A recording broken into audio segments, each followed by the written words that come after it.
Church, let me take a moment this morning to be honest with you. As most of you know, I grew up Southern Baptist. And part of growing up in that tradition, especially in Memphis, where Bellevue Baptist Church stands, which is an epicenter of Southern Baptist politics to the point where their pastors tend to end up serving at least one term as president of the Southern Baptist Convention. And their current pastor is the former CEO of Lifeway Christian Bookstores. All of those things make you grow up with a particular theological bend. And in my case, one of the ways that theology shaped me was by growing up believing that being gay was a sin. Now, of course, there were degrees that the people around me would adhere to that theology. Some would take a hardline stance, arguing that even the existence of queerness within someone was grounds for eternal damnation. They extended this to anything they deemed gay, ranging from being in a same-gender relationship all the way to wearing sandals or crying. Rules often reserved for boys, because often these conversations did not talk about women who were interested in women. Some people would take a softer, yet still harmful stance, conjuring up the old line from televangelist Billy Graham that we ought to hate the sin, but love the sinner. And still other folks that I have not spoken with in many years, but have seen on social media or heard stories about from friends of friends. Yes, some folks battled every day, hearing these messages and trying to understand how God could love them because, well, there was no changing the fact that they liked people they were not supposed to like. And all the while, this last group repressed and squashed down and hid away, denying who they were and are so they could avoid the everlasting flames of hell. All because someone or a lot of someones told them that the way they were made was wrong. The same people, mind you, who told us that God never made a mistake. Friends, for many years I clung to the belief that being gay was a sin while repressing the truth that I am bisexual.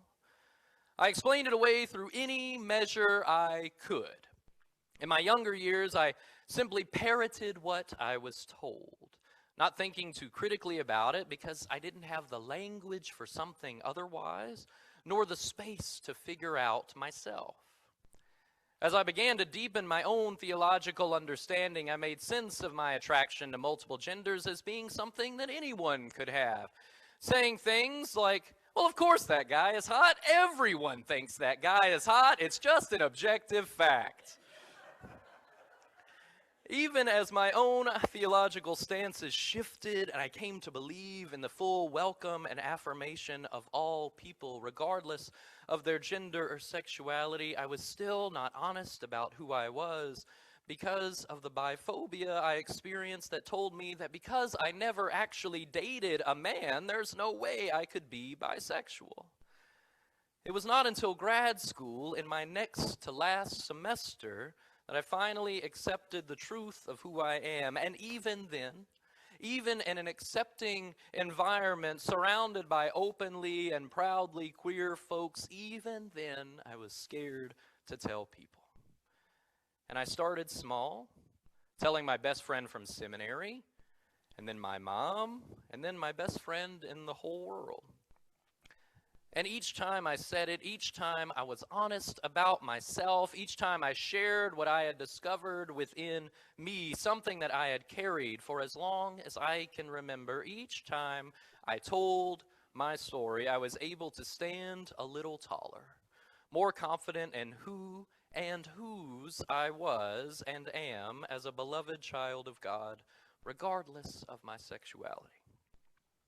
I tell you this because I firmly believe that one of the most important aspects of pride is the process of discovery. In this society, as in any other one, we are given a blueprint from a young age of shoulds and should nots, particularly as it relates to gender and sexuality.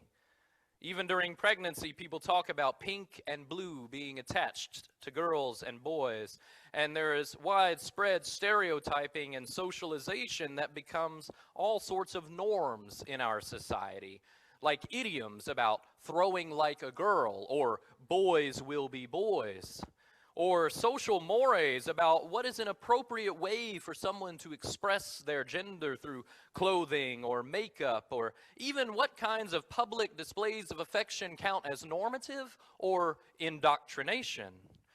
And it extends so far even to become laws that dictate through the power of the state who can be together and in what contexts and what protections they do or do not have. All of these serve as ways for us to fit within boxes and cut ourselves off from, well, ourselves. They prevent necessary exploration internally to discern who we are. And they can and often do lead to shame and guilt. When any part of us, even setting aside gender and sexuality, when any part of us does not fit within the mold we were given. And we walk around this world disconnected from ourselves, believing that we are less than, that we are unloved, that we are broken, all because we have been unable to have an environment to discover who we really are. Discovering ourselves is a process, and it is not a linear one. Much like so much of our lives, at least how I see it, discovering who we are is cyclical, with some seasons moving quickly and powerfully, while others seem to send us back into old patterns and ways of thinking. I don't think this is a defect. Rather, this is a way that we continually engage in introspection and learning so that we can uncover all the complexities with which we were made, to pull back all the layers we can that were put on us by our friends, by our families, by our schools, by our media, and yes, by our churches and our pastors and other church leaders. And I think, friends, by looking at these two scripture passages we have today, we can see more about what this cycle entails as we seek to engage in it ourselves, in the process of discovering the wholeness, the authenticity, and yes, even the divinity that resides within us. One of the elements in this process of discovery is wrestling with who society, that is, the unknown people and the faceless influences, who society says that we are. This is something that Jesus himself asks in our story, a story that appears in Matthew, Mark, and Luke. In the Lucan narrative we read, Jesus, while praying mostly alone, only with the company of his closest friends, asked them, I think with a little bit of concern, who do the crowds say that I am? In other words, all those people around me who judge me without knowing me, who don't have a relationship with me, who may have a vested interest in me appearing or operating in the world in a particular way, who do those people say that I am? And his friends give answers, all of which apparently are the wrong ones. And so it is with us. If we are honest with ourselves, there is probably much in our lives that people have assumed about us that simply isn't true. Something about our gender based on what our name is or the way we dress. Something about our sexuality based on our partner or the fact that we have children. Something about our hobbies or our interests or our skills or our abilities or our knowledge based completely on external appearances. And friends, all of that is worth noticing so that we can begin this process of asking whether those stories actually ring true with us. And often, if we're honest, those stories from society do not tell the whole picture of who we are. So we continue in the process. The second half of the conversation Jesus has with his disciples gives us another element, one where we figure out more about the truth of who we are, but we're not ready to share it. In this case, Jesus does still turn to an external source to figure out more about himself, but it's one I think we can all understand because they are his closest friends. Sometimes the people we love the most can see things within us that we miss. And whether we discover these truths on our own or with the help of others, we have to remember that sometimes we just aren't ready for these truths to be out in the world. I bet if every single person thought about it for a moment, they would have at least one thing they know to be true about themselves that they still don't want being out in the open. And hey, no shame or blame, it's true for me too. I don't tell y'all everything about my life on purpose. And while there will be times we find ourselves responding like Jesus did when someone figures out this truth, maybe sternly ordering and commanding people not to tell anyone, it does not negate the progress that we made. It does not negate the fact that we have uncovered more truth about us. And that fact alone, that we have learned and discovered who we are, even if we're not ready to share it now or ever, that discovery is still beautiful and important, even when you hold it close. If and when you are ready, though, sharing your truth is a crucial part of this discovery process that can make it easier not only for you to live authentically, but also for others to get in the cycle themselves. We all know, perhaps are even a little envious of, people who can stand fully and confidently in who they are, believing that they are worthy of love and care simply because they are. Not because they feel like they have to earn that, or change themselves fundamentally to get it, or hide parts of themselves away for fear of being cast aside. And when those folks stand in that way, it paves a path for us to have a safe space to question and discern and discover all those parts of us that may otherwise have remained buried.